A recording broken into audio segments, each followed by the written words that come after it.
ട്രിവാൻഡ്രത്തിനെതിരായ ജയത്തിൽ നിർണായക ഇന്നിംഗ്സാണ് കൊച്ചിയുടെ നിഖിൽ തോട്ടത്ത് പുറത്തെടുത്തത്. അവസാന ഓവറുകളിൽ നിഖിൽ നടത്തിയ തകർപ്പൻ പ്രകടനമാണ് ടീമിന് മികച്ച സ്കോർ സമ്മാനിച്ചത്. നിഖിൽ തോട്ടത്തിനൊപ്പം ജനൻ ടിവിയുടെ നിഖിൽ ചേരുന്നു. എം നിഖിൽകുമാർ. കേരള ക്രിക്കറ്റ് ലീഗിൽ കൊച്ചി ബ്ലൂ ടൈഗേഴ്സ് വീണ്ടും വിജയവഴിയിലേക്ക് തിരിച്ചെത്തിയിരിക്കുകയാണ്. ഇപ്പോൾ നമ്മോടൊപ്പം ടീമിൻ്റെ വിക്കറ്റ് കീപ്പറും ഒപ്പം ഇന്നത്തെ മത്സരത്തിൽ നിർണായക പ്രകടനം കാഴ്ചവെച്ച നിഖിൽ ചേരുന്നുണ്ട്.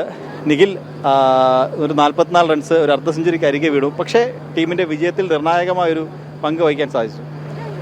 തീർച്ചയായിട്ടും ഒരു ക്രൂഷ്യൽ നോക്കായിരുന്നു എന്നാണ് കോച്ച് അടക്കം സംസാരിച്ചത്. അപ്പോൾ ഞാൻ അതേപോലെ വിശ്വസിക്കുന്നു. കോൺട്രിബ്യൂട്ട് ചെയ്യാൻ പറ്റിയതിൽ സന്തോഷം. ആദ്യത്തെ 1-2 മാച്ച് കുറച്ച് സ്ട്രഗ്ലിംഗ് ആയിരുന്നു. ഇപ്പോൾ ടച്ചിലേക്ക് വരുന്നുണ്ട്. ഹാപ്പിയാണ്. After all match winning. Sanju അടക്കം മികച്ച പ്രകടനം കാഴ്ചവെക്കുന്നു. അതിനിടയിലാണ് ഒരു നിഖിലിൻ്റെ വക ഒരു മികച്ച പ്രകടനം കൂടി. സഞ്ജു ചേട്ടൻ യൂഷ്വലി എല്ലാ മാച്ചും പുള്ളിയുടെ കോൺട്രിബ്യൂഷൻ ചെയ്യുന്നുണ്ട്. അപ്പോൾ നമ്മളത് ബാക്ക് ചെയ്ത് പോകുന്ന ഇപ്പോൾ യൂഷ്വലി ഒരു ടീം ഗെയിമായി മാറുന്നു. അപ്പോൾ ഇതിന് കോൺട്രിബ്യൂട്ട് ചെയ്യാൻ പറ്റിയതിൽ സന്തോഷം പ്രകടിപ്പിക്കും. മത്സരം അവസാന ഓവറിലേക്ക് നീങ്ങി. അപ്പോൾ എന്ത് തോന്നി?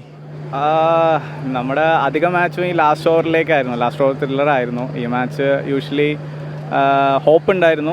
നമ്മൾ ബോളേഴ്സ് നന്നായി ചെയ്തു. യൂഷ്വലി വിന്നിങ് സ്ട്രൈക്കിലേക്ക് വന്നു. അവസാന ഓവറിലേക്കൊക്കെ പോകുന്ന സമയത്ത് സാലിയുമായി ചേർന്ന് സഞ്ജുവും സാലിയും നിഖിലും കൂടി ചേർന്ന് എന്തൊക്കെയോ അവിടെ പ്ലാൻ ചെയ്യുന്ന പോലെ നമുക്ക് തോന്നി. അതെ, തീർച്ചയായിട്ടും നമ്മൾ ഓരോ ഫീൽഡ് അഡ്ജസ്റ്റ്മെൻറ്റ്, അവൻ എറിയുന്ന സ്ട്രെങ്ത്ത്, കാര്യങ്ങൾ അങ്ങനെയൊക്കെ സംസാരിച്ച്, അതായത് സഞ്ജുവിനെ പോലൊരു താരം, അപ്പോൾ സാലിയെ പോലൊരു സീനിയർ താരം അവരുടെ കൂടെ ചേർന്ന് അവസാന വിക്കറ്റിലേക്ക് ഇത്തരത്തിലുള്ള പ്ലാൻ ചെയ്യുമ്പോൾ സഞ്ജുവിൻ്റെ പരിചയ സമ്പത്ത് അത് നിങ്ങൾക്ക് വലിയ രീതിയിൽ ഗുണം ചെയ്യില്ലേ? അതെ, സഞ്ജു ചേട്ടന് കറക്റ്റായ കാര്യങ്ങൾ കുറേ മാച്ച് എക്സ്പീരിയൻസ് കാരണം പറയാൻ പറ്റുമോ ഇന്ന ഫീൽഡ് ഇവിടെയൊക്കെ പോകാനാണ് ചാൻസ് കൂടുതൽ. അപ്പോൾ സാലി ചേട്ടനാണെങ്കിലും ഹാപ്പി ആയിട്ട് അത് എടുക്കുന്നുണ്ട്. അതേപോലെ തന്നെ കാര്യങ്ങൾ പൊയ്ക്കൊണ്ടിരുന്നത്.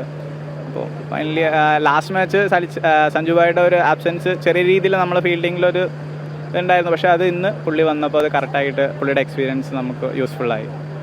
എന്തായാലും വരുന്ന മത്സരങ്ങൾ, അതിൻ്റെ പ്രതീക്ഷകൾ? വരുന്ന മത്സരങ്ങളെല്ലാം നമ്മൾ ജയിക്കാൻ തന്നെ നോക്കുന്നു. അതേപോലെ ആ വിന്നിംഗ് ഫ്ലോ നോക്കൗട്ടിലേക്ക് കൊണ്ടുപോയിട്ട് കപ്പിലേക്കാണ് നോക്കുന്നത്. എന്തായാലും കപ്പ് ഉയർത്തട്ടെ എന്ന് ആശംസിക്കുകയാണ്. അപ്പോൾ കൊച്ചി ബ്ലൂ ടൈഗേഴ്സിൻ്റെ നിഖിലിനൊപ്പം എം നിഖിൽകുമാർ, ജനം.